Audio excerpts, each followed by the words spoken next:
In our headlines on this Friday, June 19th, here in South Korea. President Lee Jae-myung briefs the press here in Seoul about his Europe tour today and says he asked Pope Leo XIV to consider a visit to North Korea during talks last week at the Vatican. Meanwhile, South Korea's benchmark KOSPI continues its record-setting rally today while raising the total market capitalization of the local bourse to over 8,000 trillion won for the first time. Elsewhere, the ceremonial signing of the MOU as well as technical talks for a formal peace deal between the U.S. and Iran, scheduled to start in Switzerland this Friday, has been postponed. President Lee Jae-myung asked Pope Leo XIV to visit North Korea and the DMZ during their talks last week at the Vatican. Addressing members of the media here on this Friday in a briefing about his recent 10-day four-nation Europe tour, the president elaborated that the request was made while inviting the Pope to Seoul next year for World Youth Day, a global Catholic gathering of young people. Pope Leo, for his part, reportedly said he would actively consider the president's request. Now, former Presidents Kim Dae-jung and Moon Jae-in also made similar requests to the popes of their time in hopes of promoting peace on the Korean peninsula, but none of those requests materialized as North Korea refrained from extending a formal invitation. Prime Minister Kim Min-seok will travel to China next Monday to attend the Summer Davos Forum in Dalian. During his three-day visit to Dalian and Beijing, Kim will deliver a special address at the forum and sit down with senior Chinese officials. The Prime Minister's office says the trip will share Korea's economic vision with the international community while deepening mutually beneficial cooperation between Seoul and Beijing. South Korea's benchmark KOSPI continued its record-breaking rally during trade today while raising the market capitalization of the local bourse to over 8,000 trillion won. Our Baek Joo-hee reports. Chip heavyweights, including Samsung and SK hynix among others, powered the KOSPI to yet another historic breakthrough on Friday, with the benchmark index touching 9,300. However, the upward momentum slowed in the afternoon as institutional investors locked in profits, dragging the KOSPI down 0.03% to close at 9,052.42. This record-breaking rally sends Korea's market capitalization above 8,000 trillion won, or approximately $5.2 trillion for the first time ever. The market has added another 1,000 trillion won in value in just 26 trading days after crossing the 7,000 trillion mark in May. SK hynix surged to a fresh milestone, hitting a market capitalization of 2,000 trillion won, or around $1.3 trillion. The country's two chip giants once again fueled the historic session. Investor sentiment was heavily boosted early on by overnight gains in U.S. chip stocks and use of technology partnerships in the global semiconductor industry. With this fresh record, the market capitalization gap between SK hynix and Samsung has narrowed to around 120 trillion won, or around $86 billion. Initially, retail investors and foreign buying supported the morning momentum. However, institutional investors led the afternoon cooling period by offloading a massive 1.2 trillion won, or around $800 million. As the index faced a cooling period after the morning surge, it raises questions over whether this upward momentum can be sustained. In the second half of this year, the stock price will be corrected in the sense that there will be a raise in interest rate by the Bank of Korea on the one hand, interest rate on the one hand, and exchange rate on the other. I think two basic kind of factors that we have to take into consideration. As the historic 8,000 trillion won milestone demonstrates the growing global clout of Korea's tech sector, experts note that maintaining stability amid high market volatility will be the key challenge moving forward. Baek Joo-hee, Arirang News. Meanwhile, producer prices rose for the 9th month in a row in May. According to the Bank of Korea on this Friday, the producer price index gained 0.8% on month last month. On year, the index was up over 8%, marking the fastest annual growth since July 2022.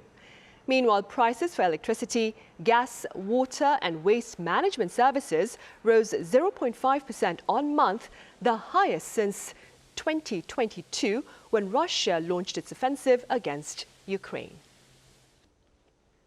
On the international front, the ceremonial signing of the MOU, as well as technical talks for a formal peace accord between the U.S. and Iran scheduled to start in Switzerland this Friday, has been cancelled for now. But U.S. Vice President J.D. Vance has reaffirmed commitment to communication in the near future. Our Kim Jun-ong has more. Talks between the United States and Iran that had been scheduled for Friday in Switzerland will no longer take place, according to a statement from the Swiss Foreign Ministry. The announcement comes after U.S. Vice President J.D. Vance postponed his planned trip to Switzerland. The White House announced late Thursday that the delay was due to logistical reasons, adding that the U.S. delegation is ready to depart at the first available opportunity. It also stressed that negotiations have never been simple or predictable. At a press conference earlier the same day, Vance said that he believed the technical talks would begin at some point this weekend and that he would travel to Switzerland. We think these technical negotiations are going to start sometime this weekend. That's still the plan, but that could change because it's not an easy country, Iran, to get out of. This comes as the U.S. and Iran begin a 60-day countdown to reach a nuclear agreement and a more permanent peace deal. Vance confirmed Thursday that the clock had already begun ticking. I would say the 60-day period officially started today. It was signed late, and it may have even been signed technically, because of the time shift. I think it's signed technically today, Iran time. So, yes, the deal started yesterday. Stressing that any economic benefits for Iran are conditional on full compliance, Vance defended the agreement as a worthwhile test of Tehran's intentions. He also said the Strait of Hormuz should remain open and free of tolls after the 60-day implementation period. On Israel, he called for respect for the peace process with Iran, saying civilian casualties in Beirut are not acceptable, while describing President Donald Trump as Israel's strongest ally. Trump also wrote on Truth Social that the U.S. is committed to peace and expects a complete ceasefire involving Lebanon, Hezbollah, and Israel. The message underscored Washington's apparent effort to prevent any renewed fighting from disrupting the next phase of negotiations with Iran. Kim Jun-ong, Arirang News. Iran's supreme leader was initially opposed to the Memorandum of Understanding with the U.S., but accepted it after words of assurance from his officials. Our Isingjae covers his reported reluctance, as well as reports that international inspectors will be invited to Iran to check on its nuclear facilities. Iran's Supreme Leader Ayatollah Mojtaba Khamenei says he initially opposed the recently signed Memorandum of Understanding between Tehran and Washington, but ultimately approved the agreement after receiving assurances from Iranian officials that the country's interests would be protected. In a statement carried by Iranian state media on Thursday, Khamenei said he held a different opinion on the deal, but authorized it after President Masoud Pezeshkian and other senior officials pledged to safeguard what he called the rights of the nation. He added that those officials accepted responsibility for the agreement. Khamenei also warned that Iran would reject any additional demands from Washington, saying Iran's leadership would not accept what he described as American greed. At the same time, he endorsed future direct talks with the United States, stressing that face-to-face negotiations would not imply acceptance of Washington's position.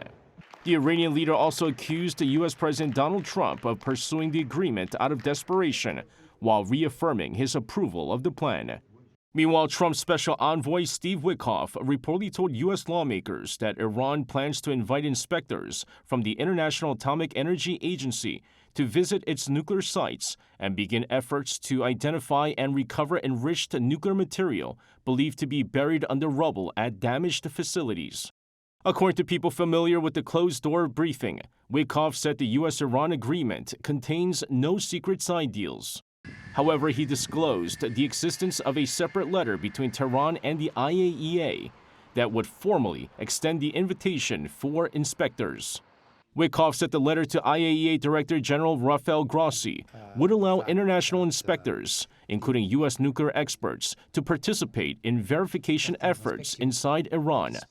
Under the agreement, Iran's stockpile of highly enriched uranium must be diluted under international supervision, and Tehran has again committed not to develop or acquire nuclear weapons. Lee Seung-jae, Arirang News. Also, as part of that memorandum of understanding, Tehran has opened applications for transit through the Strait of Hormuz. According to Iran's Supreme National Security Council, ships will be permitted to pass through this critical waterway free of charge for 60 days, as related fees have been waived. 24 South Korean vessels stranded in the strait are expected to submit applications. The South Korean government, for its part, will maintain real-time communication with the ships, which are also expected to abide by an Iranian proposed pathway through the waters to avoid its earlier deployed sea mines.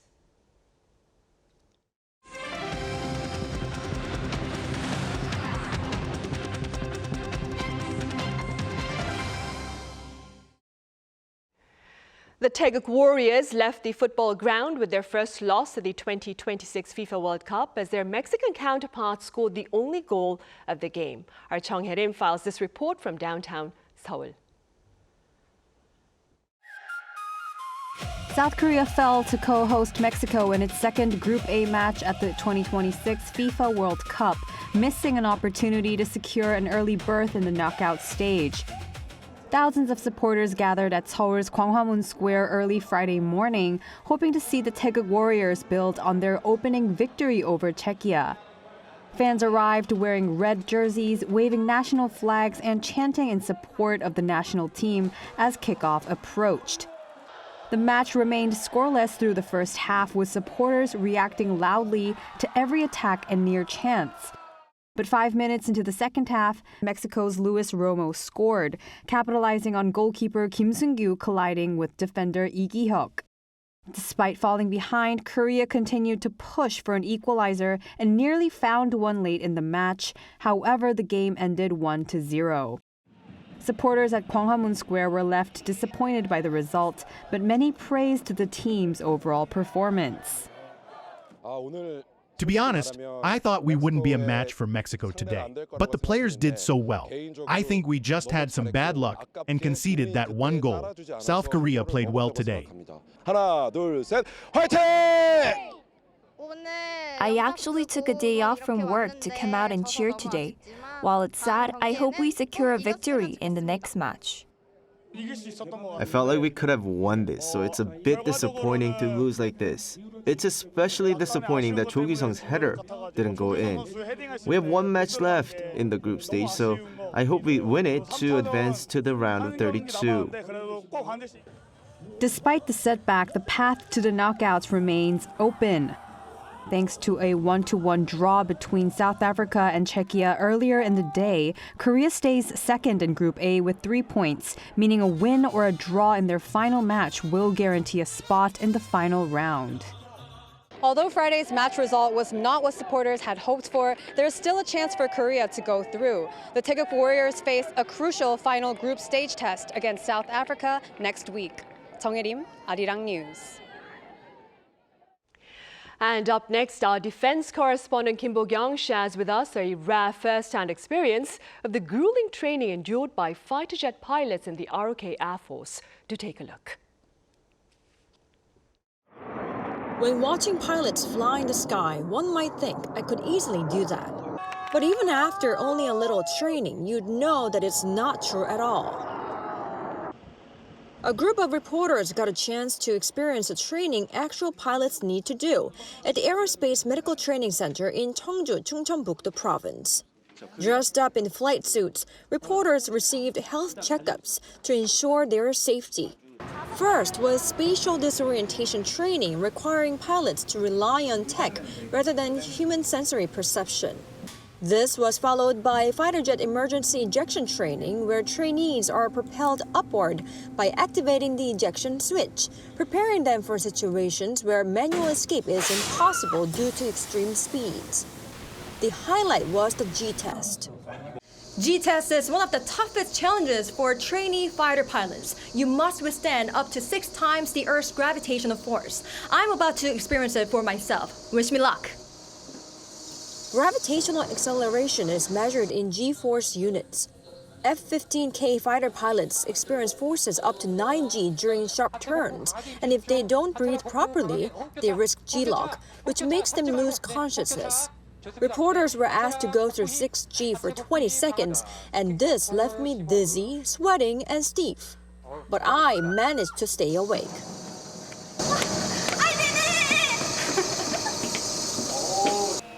Following the G-test, we move on to low-pressure chamber training, which was even more challenging. As a fighter jet climbs, oxygen levels drop, and we experience conditions equivalent to 25,000 feet above sea level. We had to constantly monitor blood oxygen levels and use supplemental oxygen to stay alert.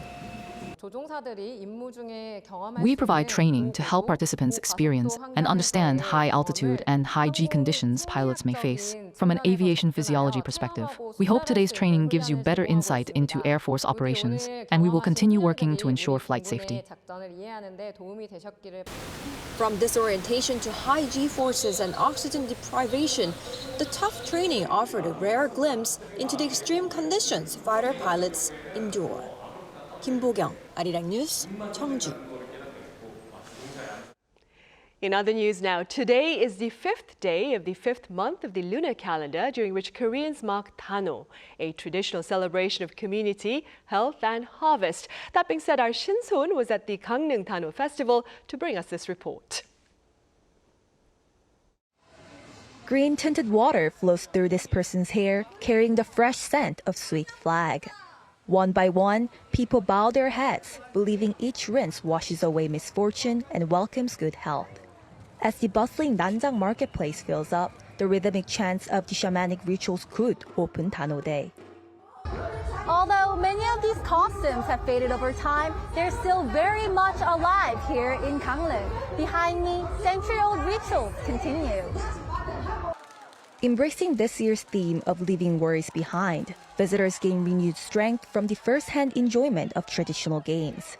Cheers erupt from the Sirim wrestling ring as wrestlers grapple for victory, while giant swing sends hanbok-clad riders soaring into the summer sky. Among 72 programs, the festival's community spirit is perhaps best reflected in its surichi rice cakes. Made from rice donated by households despite rising prices, they offer visitors more than a traditional snack, symbolizing a local commitment to preserving the event. We took a flight through Air Premia from IED in Washington, D.C. to Incheon. We actually came for the festival. So she's half Korean, my wife is full Korean, right? Her parents are from here. I got kind of thrown into the mix of Korean heritage for a while, and it's just cool to actually see it all develop. Through its long-standing partnership with the International Information and Networking Center for Intangible Cultural Heritage, the festival also welcomed heritage groups and performers from sister cities and countries, including China and the Philippines. People from around the world are increasingly interested not only in Korea's traditions, but also in Korea's strong sense of community. Sharing those values helps build deeper cultural connections. For many visitors, the exchange offers more than a chance to experience Korean traditions, creating a sense of connection that feels surprisingly familiar. Gangneung is a sister city of Jixing in China, so I was excited to come here. After arriving, I was struck by the warmth and enthusiasm of the people. It really feels like home. Running until June 22nd, the festival reaches its peak on Danoje Day with the Gangneung Sacheon Hapyeongdapgyo play, where torch-bearing villagers cross the bridge recognized as Gangwon's intelligible cultural heritage. After 20 years of its UNESCO inscription, Gangneung Danoje preserves Korea's living heritage beyond borders, bridging communities from all around the world. Shin-soon, Arirang News, Gangneung. Meanwhile, come July, members of the World Heritage Committee will gather in the southern port city of Busan to go over the nominations of new sites for the UNESCO Heritage List that include yet another Korean tidal flat. Our Cho Young-eun files this report. When the tide pulls back, vast tidal flats emerge, formed by sediment carried and deposited by tidal currents. This is Garorim Bay in Seosan, located on the western coast of Korea. It is the nation's largest marine protected area and is one of Korea's 갯벌, or tidal flats. Several of those tidal flats have been recognized by UNESCO World Heritage. And now Garorim Bay is also looking for UNESCO recognition.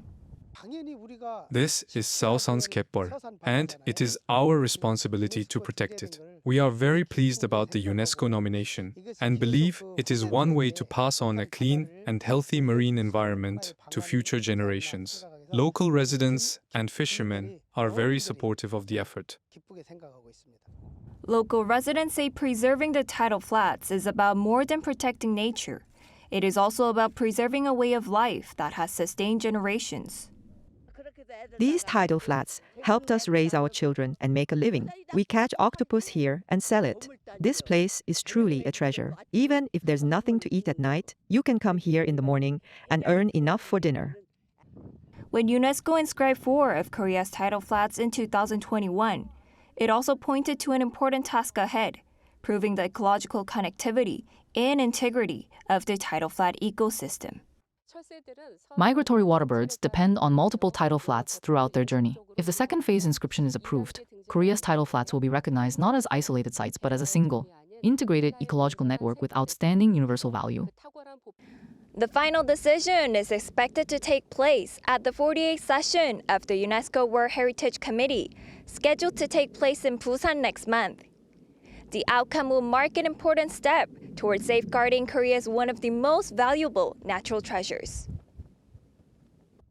If approved, the expansion would recognize the ecological connectivity of Korea's tidal flat network, bringing greater international attention to the vital role these habitats play in sustaining global biodiversity. 조영은, Arirang News, Seosan.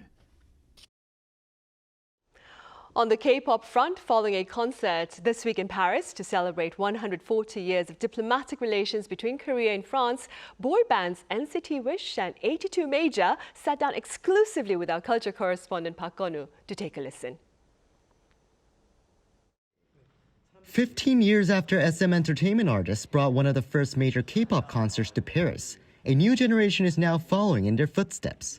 15년 전 파리에서 SM타운 콘서트가 처음 열리면서 파리 시민들이 시위까지 하면서 콘서트가 더 많이 늘어나게 되었는데요. 15년 뒤 NCT WISH가 이 파리에서 공연하게 된 느낌은 좀 다를 것 같아요. 어떠신가요?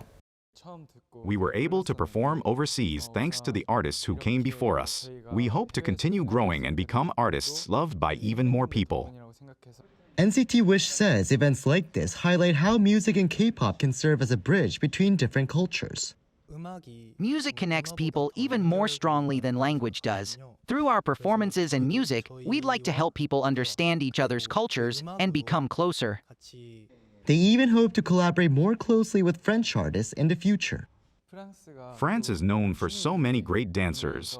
It would be amazing to collaborate with French dancers or perform choreography created by them.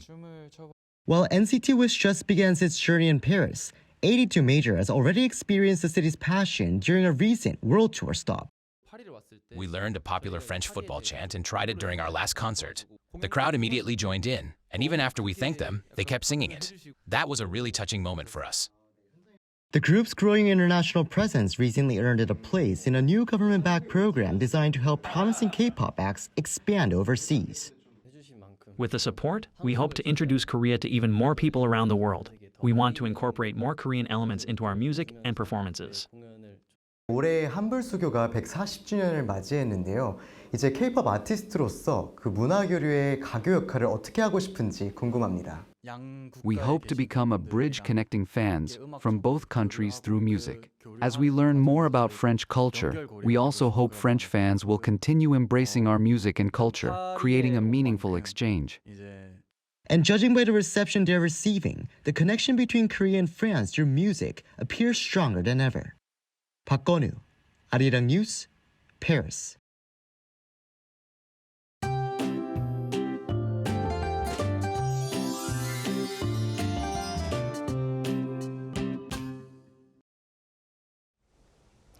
Seoul climbed to 34 degrees Celsius this afternoon, making it the hottest day of the year so far. However, the intense heat is expected to ease as rain spreads across the country beginning tonight. Rain will spread across the country tonight and continue through tomorrow night. Some areas are expected to see significant rainfall. Seoul could receive up to 80 millimeters, while parts of Jeollanam-do province and the southern coast may see more than 100 to 120 millimeters. Mountainous areas of Jeju Island could be hit by over 250 millimeters of rain. Also, it could come under a heavy rain advisory, so please take care. Tomorrow, Seoul will start the day at around 22 degrees Celsius, Chuncheon at 20 degrees, Daegu at 21 degrees. Then by the afternoon, Seoul will get up to 25 degrees, Daegu at 29 degrees, Busan at 25 degrees. By Sunday, skies will remain mostly cloudy nationwide. Rain is also expected across parts of Gangneung-do province from the early morning through the daytime hours. Now here's a look at the weather around the world.